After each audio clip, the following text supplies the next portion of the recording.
السلام علیکم ورحمۃ اللہ وبرکاتہ۔ نحمده ونصلی علی رسوله الکریم، اما بعد فاعوذ باللہ من الشیطان الرجیم، بسم اللہ الرحمن الرحیم۔ فالذین آمنوا به وعزروه ونصروه واتبعوا النور الذي أنزل معه أولئك هم المفلحون۔ صدق اللہ العظیم۔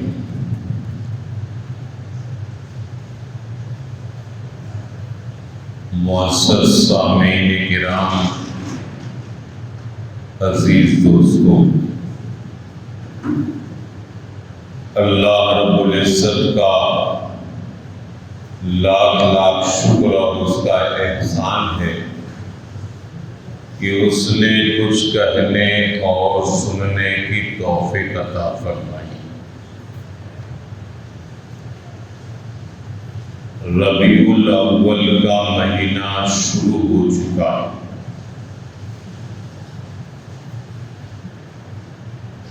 اس مہینے میں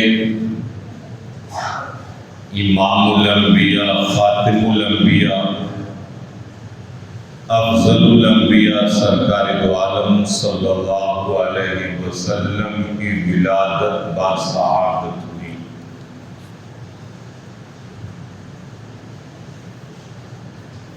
آیت کریمہ جو خطبے میں تلاوت کی گئی، اس آیت میں اللہ تعالیٰ نے فرمایا کہ جو لوگ رسول اللہ صلی اللہ علیہ وسلم پر ایمان لاتے ہیں ان پر یہ ضروری ہوتا ہے کہ وہ رسول اللہ صلی اللہ علیہ وسلم کی تعظیم کریں۔ رسول اللہ صلی اللہ علیہ وسلم کا سب سے بڑا حق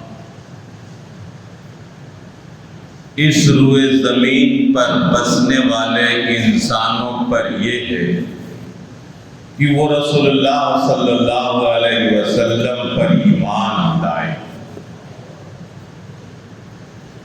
اللہ رب العالمین ہے، سرکار دو عالم صلی اللہ علیہ وسلم رحمت للعالمین ہے، ان کا ہمارے اوپر حق ہے کہ ہم ان پر ایمان لائیں۔ ایمان لانے کے بعد ہم ان سے محبت کریں، ان کی تعظیم کریں، یہ ہمارے اوپر ضروری ہے۔ وَعَزَّرُوهُ، ہمارے اوپر یہ لازم ہے کہ ہم ان کی تعظیم کریں۔ آدمی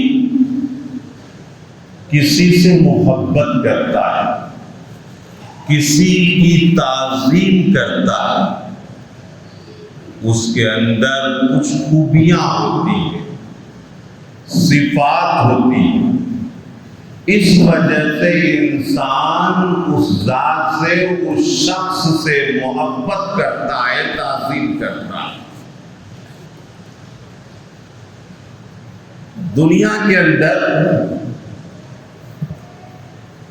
چار طرح کے اسباب ایسے ہوتے ہیں کہ جنہیں محبت کے اسباب کہے جاتے ہیں۔ پہلے نمبر پہ کمال ہے، کسی کے اندر کوئی فن ہو، کوئی کمال ہو، کوئی خوبی ہو، کوئی ہنر ہو تو انسان اس سے محبت کرتا ہے۔ حاتم طائی سے ہم محبت کرتے ہیں، اس کی سخاوت کی بنیاد پر، بزرگان دین سے ہم محبت کرتے ہیں ان کی خدمات کی بنیاد پر۔ لبید، متنبی، بڑے بڑے ادباء، علماء، صلحاء، شعراء، ہم ان سے محبت کرتے ہیں ان کی لیاقت کی بنیاد پر، ان کی قابلیت کی بنیاد پر، ان کی صلاحیت کی بنیاد پر۔ صابان ابن واحل یا اور بھی دنیا کے اندر جتنے بھی بڑے نام ہیں، انسان اس کا اگر نام لیتا ہے تو ان کی لیاقت، قابلیت اور صلاحیت کی بنیاد پر نام لیتا ہے۔ تو کمال اسباب محبت کے اندر داخل ہے۔ جس کے اندر کمال ہوتا ہے، ہنر ہوتا ہے، لوگ اس کی طرف مائل ہوتے ہیں۔ رسول اللہ صلی اللہ علیہ وسلم کا جو کمال تھا وہ کامل ہے۔ دنیا کے اندر جتنے بھی لوگوں کے پاس جو کمالات ہیں وہ ناقص ہیں، کم ہیں، ان میں نقص اور عیب کی گنجائش ہے، مگر رسول اللہ صلی اللہ علیہ وسلم کے پاس جو بھی کمال ہے وہ سب کے سب کامل ہیں، مکمل ہیں۔ کسی شاعر نے کہا ہے، حسن یوسف دم عیسیٰ ید بیضا داری، آنچ خوباں ہم دارند تو تنہا داری۔ کسی نبی کے اندر کچھ کمال تھے، کسی کے پاس کچھ کمال تھے، سارے کمالات کو اللہ تعالیٰ نے رسول اللہ صلی اللہ علیہ وسلم میں جمع فرما دیا۔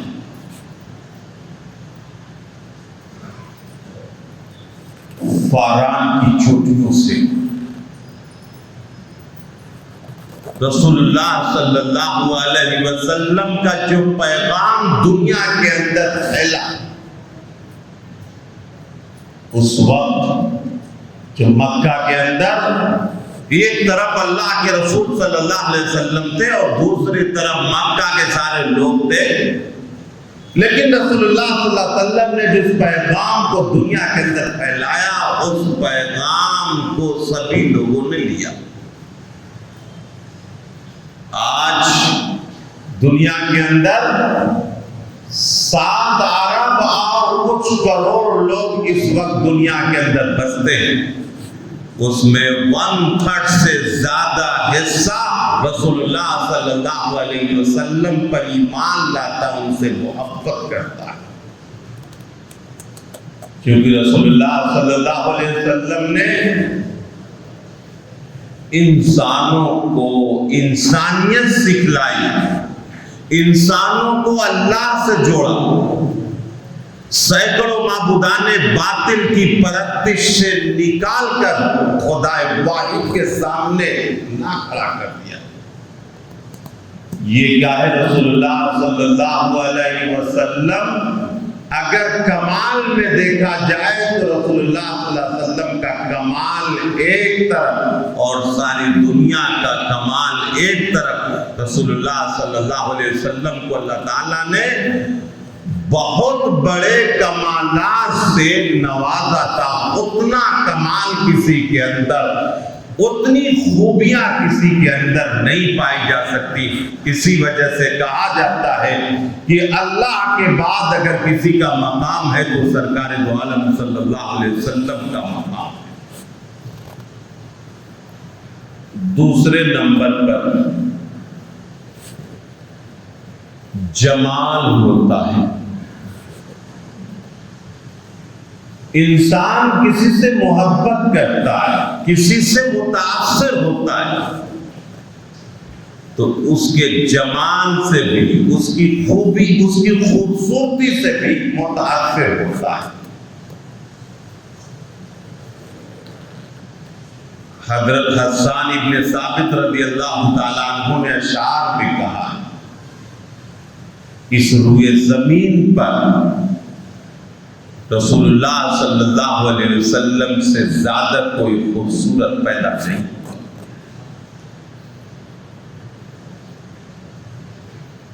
حضرت یوسف علیہ السلام کو اللہ تعالیٰ نے آدھا حسن دیا اور آدھے میں پوری دنیا کے اندر حسن کی تقسیم کر دی. رسول اللہ صلی اللہ علیہ وسلم کا حسن اللہ تعالیٰ نے الگ سے بنایا. ان کا کوئی ثانی نہیں, ان کا کوئی مشابہ نہیں, ان جیسا کوئی ہو ہی نہیں سکتا. شمائل ترمذی ایک کتاب ہے جو عالم کورس میں پڑھائی جاتی ہے. رسول اللہ صلی اللہ علیہ وسلم کے دندان مبارک کیسے تھے, ان کی آنکھیں کیسی تھی, ان کے بال کیسے تھے, ان کی پیشانی کیسی تھی, ان کے ہاتھ کیسے تھے, ان کی پنڈلیاں کیسی تھی, بیان کیا ہے شمائل ترمذی کے اندر. اور ایسا محسوس ہوتا ہے کہ اللہ نے بالکل الگ سے چن کر اس طرح بنا دیا کہ وہ جیسا ہو ہی نہیں سکتا. رسول اللہ صلی اللہ علیہ وسلم کی انبیاء علیہ السلام کی جو مٹی ہوا کرتی ہے جس سے تخلیق کیا اللہ تعالیٰ نے, وہ جنت کا معاملہ ہوا کرتا ہے. اسی وجہ سے جس طرح بھی رسول اللہ صلی اللہ علیہ وسلم گزرتے تھے وہاں پہ خوشبو ہو جائے کرتی, وہاں پہ جو ہے فضا معطر ہو جائے کرتی. حضرت عائشہ صدیقہ رضی اللہ تعالیٰ عنہا نے فرمایا زلیخا کی سہیلیوں نے حضرت یوسف علیہ السلام کو دیکھا تو اپنی انگلیوں کو کاٹ لیا. اگر وہ میرے محبوب رسول اللہ صلی اللہ علیہ وسلم کو دیکھتی تو اپنے دلوں کو کاٹ لیتی. تو اگر خوبصورتی کو دیکھا جائے تو رسول اللہ صلی اللہ علیہ وسلم کو اللہ تعالیٰ نے اس کائنات کے اندر سب سے زیادہ خوبصورت بنایا. تیسرے نمبر پر انسان اگر کسی سے محبت کرتا ہے تو اس کے احسان کی وجہ سے محبت کرتا ہے. اس کا احسان ہو جائے تو انسان اس کی تعظیم کرتا, اس سے محبت کرتا. آپ دیکھ لیجئے دنیا کے اندر کہ اگر آپ کسی کے ساتھ اچھا سلوک کریں گے وہ آپ سے محبت کرے گا, دشمن بھی ہوگا تب بھی آپ سے محبت کرے گا, آپ اچھا سلوک اگر ان کے ساتھ کر دیں. اس لیے کہ انسان احسان کا غلام ہوتا ہے. انسان کی فطرت میں اللہ تعالیٰ نے یہ بات رکھی ہے کہ اگر اس کے ساتھ تم کچھ کرو گے تو ایسی صورت کے اندر وہ تمہارے لیے دل میں جگہ بنائے رکھتا. گرچہ کی بعض حالات کے اندر لوگ احسان کو بھول جاتے ہیں, لوگ احسان کو سمجھ نہیں پاتے ہیں, لیکن ان کے دل کے اندر یہ بات رہتی ہے کہ فلاں شخص نے فلاں معاملے میں میری مدد کی تھی. اگر وہ وقتی طور پر اس کے سامنے اس کا شکریہ ادا نہ کرے لیکن اس کا رواں رواں گواہی دیتا ہے, شہادت دیتا ہے کہ اس شخص نے میرے اوپر احسان کیا. رسول اللہ صلی اللہ علیہ وسلم نے ان کا جو احسان ہے اس روئے زمین پر اتنا بڑا کسی کا احسان نہیں ہو سکتا. دنیا کفر و شرک کی تاریکیوں میں بھٹک رہی ہے, انسان خدا کو بھول چکا ہے. سینکڑوں معبودان باطل کی پرستش میں لوگ پڑے ہوئے تھے. سمندر سے ڈر رہے, درختوں سے ڈر رہے, پیڑ پودوں سے ڈر رہے, فضاؤں سے ڈر رہے, ہواؤں سے ڈر رہے, ہر چیز سے ڈر رہے تھے. لیکن جب رسول اللہ صلی اللہ علیہ وسلم نے فرمایا کہ یہ ساری کائنات اے انسانوں اللہ نے تمہارے لیے بنائی ہے، تم جس طرح چاہو انہیں تم مسخر کر سکتے ہو، وَلَكُمْ فِي الْأَرْضِ جَمِيعًا، اللہ نے اس روئے زمین کی، اس کائنات کی ہر چیز کو اللہ تعالیٰ نے انسانوں کے لیے بنایا، اور انسانوں کو اپنی عبادت اور معرفت کے لیے اللہ تعالیٰ نے پیدا کیا۔ یہ اللہ کے رسول صلی اللہ علیہ وسلم نے اس روئے زمین پر بہت بڑا احسان کیا۔ کتاب فطرت کے سربراہ پر جو نام احمد رقم نہ ہوتا تو نقش ہستی ابھر نہ سکتا، وجود لوح و قلم نہ ہوتا۔ وہ دانائے سبل ختم رسول، وہ دانائے سبل ختم رسول، مولائے کل جس نے غبار راہ کو بخشا، فروغ وادی سینہ، نگاہ عشق و مستی میں وہی اول وہی آخر، وہی قرآن وہی فرقان وہی یاسین وہی طٰہٰ، کی محمد سے وفا تو نے تو ہم تیرے ہیں، یہ جہاں چیز ہے کیا لوح و قلم تیرے ہیں۔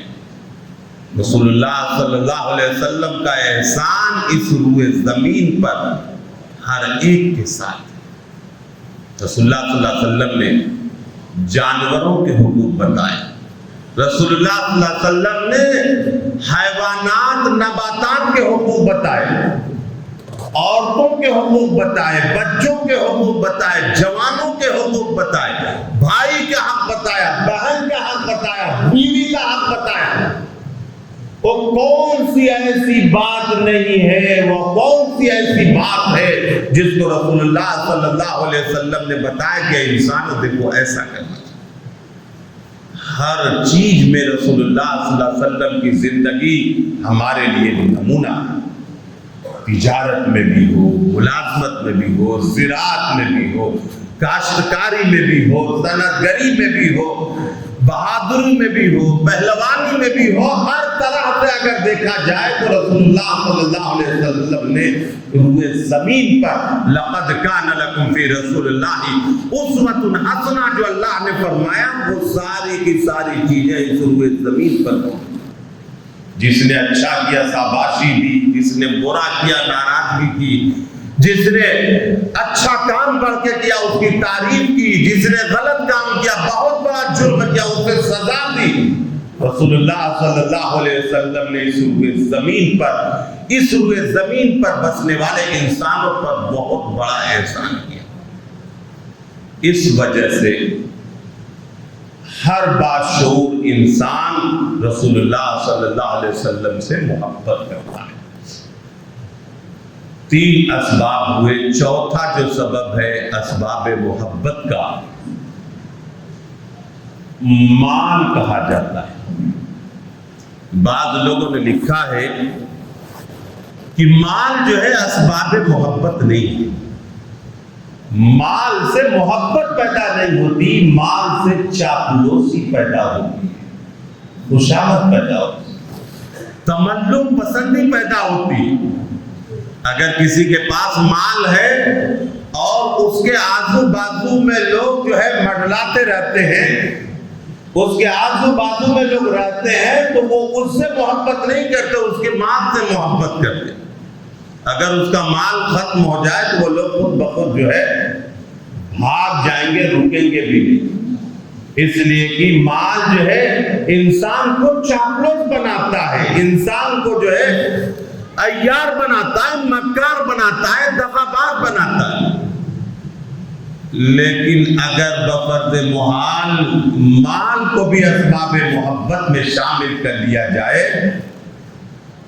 تو رسول اللہ صلی اللہ علیہ وسلم اس روئے زمین پر سب سے بڑے مالدار ہیں، کیونکہ تاریخ بتاتی ہے، احادیث مبارکہ کے اندر ہے کہ رسول اللہ صلی اللہ علیہ وسلم نے اپنی پوری حیات میں کسی کو لا نہیں کہا۔ لا کے معنی عربی میں نہیں کے ہوتے۔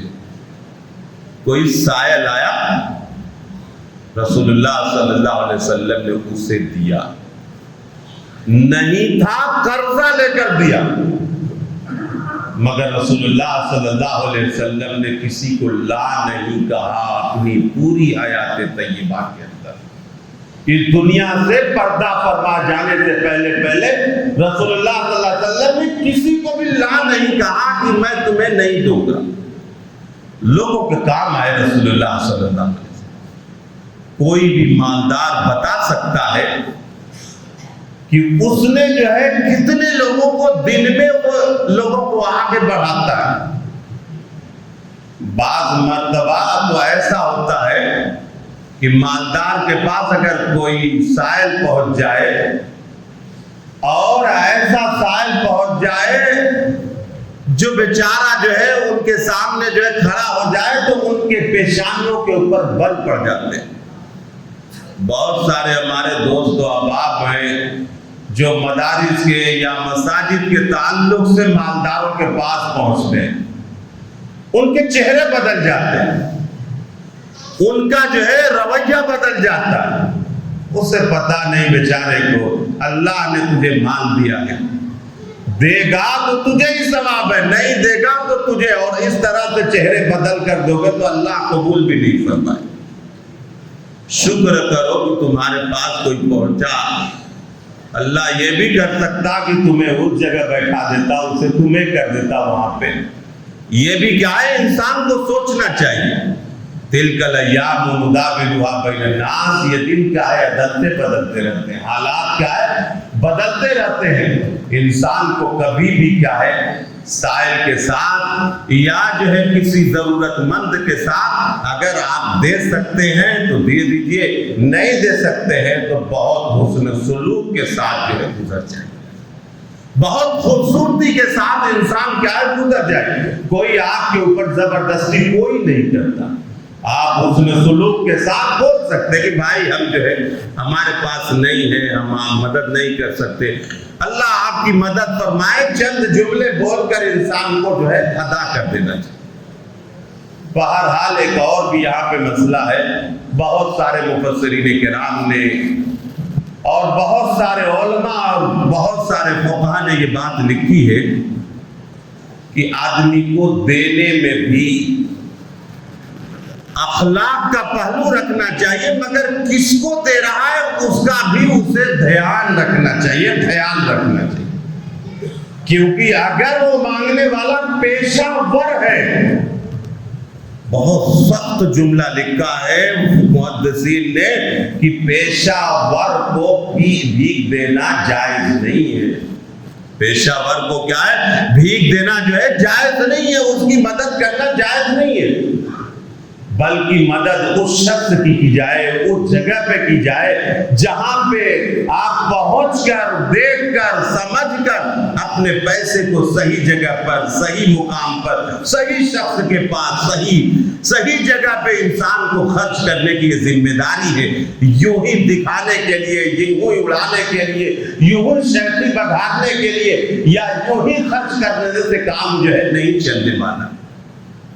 رسول اللہ صلی اللہ علیہ وسلم نے اپنی پوری حیات طیبہ کے اندر کسی کو لا نہیں کہا کہ میں کیا ہے نہیں دوں گا۔ بہرحال فالذین آمنوا بہ وعزروہ، جو لوگ بھی رسول اللہ صلی اللہ علیہ وسلم پر ایمان لاتے ہیں، اور خدا کا شکر ہے کہ ہم سب ایمان لاتے ہیں، ہم سب ان کے امتی ہیں، ہمارے اوپر لازم ہے کہ ہم ان کی تعظیم کریں۔ اور تعظیم کا مطلب یہی ہوتا ہے، تعظیم کا مطلب یہی ہوتا ہے کہ ان سے محبت کرے اور ان کی لائی ہوئی شریعت اور سنت پر عمل پیرا ہو جائے۔ اگر یہ ربیع الاول کا مہینہ ہے، ہمیں نماز سے محبت ہونی چاہیے، ہمیں روزے سے محبت ہونی چاہیے، ہمیں زکوٰۃ سے محبت ہونی چاہیے، ہمیں حج سے محبت ہونی چاہیے، ہمیں ماں باپ کی خدمت سے محبت ہونی چاہیے، ہمیں سچائی سے محبت ہونی چاہیے، ہمیں حیا سے محبت ہونی چاہیے، ہمیں پاک دامنی سے محبت ہونی چاہیے، ہمیں طہارت، نفاست اور ہر وہ سچائی اور ایمانداری جو رسول اللہ صلی اللہ علیہ وسلم نے جس کو پسند کیا اسے ہمیں محبت ہونی چاہیے اور وہی کرنا چاہیے. سچی بات یہ ہے وہ دل ذرا سنبھل کے محبت کا نام لے، نادان بار عشق اٹھایا نہ جائے گا. نادان کیا ہے؟ بار عشق اٹھایا نہ جائے گا. اگر ہمیں رسول اللہ صلی اللہ علیہ وسلم سے ہم جو ہے ان سے محبت کرتے ہیں تو محبت کا تقاضا ہے کہ قرآن سے محبت کریں. محبت کا تقاضا یہ ہے کہ قرآن مجید پڑھیں. محبت کا تقاضا یہ ہے کہ قرآن مجید کے مطابق زندگی گزاریں. محبت کا تقاضا یہ ہے کہ ہم شادی بیاہ کو آسان کریں. محبت کا تقاضا یہ ہے کہ دل بڑا کریں. محبت کا تقاضا یہ ہے کہ ناچ گانے سے دور رہیں. محبت کا تقاضا یہ ہے کہ ہم تعلیم و تعلم میں مشغول ہیں. محبت کا تقاضا یہ ہے کہ ہم کیا ہے غیروں کے ساتھ اچھی طرح سے پیش آئے. محبت کا تقاضا یہ ہے کہ ہم ان رشتہ داروں کو، ان لوگوں کو جو ہم سے قطع تعلق کیے ہوئے ہم ان سے جوڑیں، انہیں سینے سے لگائیں، ان کے ساتھ جو ہے اچھی طرح سے جو ہے پیش آئیں. ہم اخلاق سے محبت کریں، ہم زبان سے محبت کریں. امتی ہے، ہم جھنڈیاں لگاتے ہیں، ہم کیا ہے اپنی زبان سے گالی دیتے ہیں، ہم ایک دوسرے کے ساتھ بدتمیزی کرتے ہیں.